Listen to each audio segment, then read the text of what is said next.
Most property investors are naturally drawn to fast-growing areas. New developments, expanding suburbs, and visible construction all create the impression of strong future potential. It feels like the perfect place to invest before prices go even higher. But this assumption can be very misleading. When an area is growing quickly, it creates excitement. Everything looks new, everything looks modern, and it feels like demand must be strong. But what looks like growth on the surface is not always real investment strength. In many cases, rapid growth is driven by large-scale development. More houses are being built, more supply is being added, and that changes the dynamics of the market completely. When too many similar properties are built at the same time, uniqueness disappears. Buyers have too many choices, and that reduces pressure on prices. From above, these areas can look impressive, large, organized, and expanding rapidly. But this kind of growth often comes with one major problem: oversupply. Oversupply weakens price momentum. Even if the area looks attractive, there is not enough scarcity to push prices up consistently.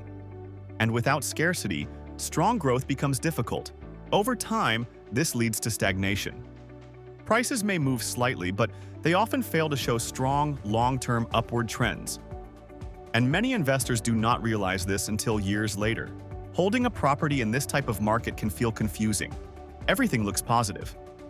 But the performance does not match expectations. One subtle signal is the presence of multiple properties for sale at the same time. This indicates competition between sellers rather than competition between buyers.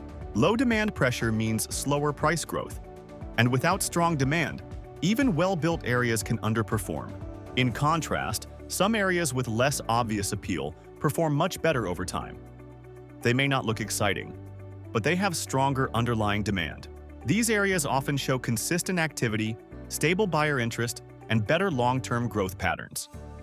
And that is what truly drives investment performance. This is why relying on visual impressions alone can lead to costly mistakes. Growth must be measured, not assumed. Looking at long-term data reveals patterns that are not visible on the surface. And those patterns are what separate strong investments from weak ones. At RegionMetrics, we focus on long-term home price performance across zip codes to identify areas with real growth. This allows faster and more informed decisions without relying on guesswork. If the goal is to avoid common investment traps and focus on what actually works, data becomes essential. Visit RegionMetrics.com to explore the insights and see which areas are truly performing. Thank you.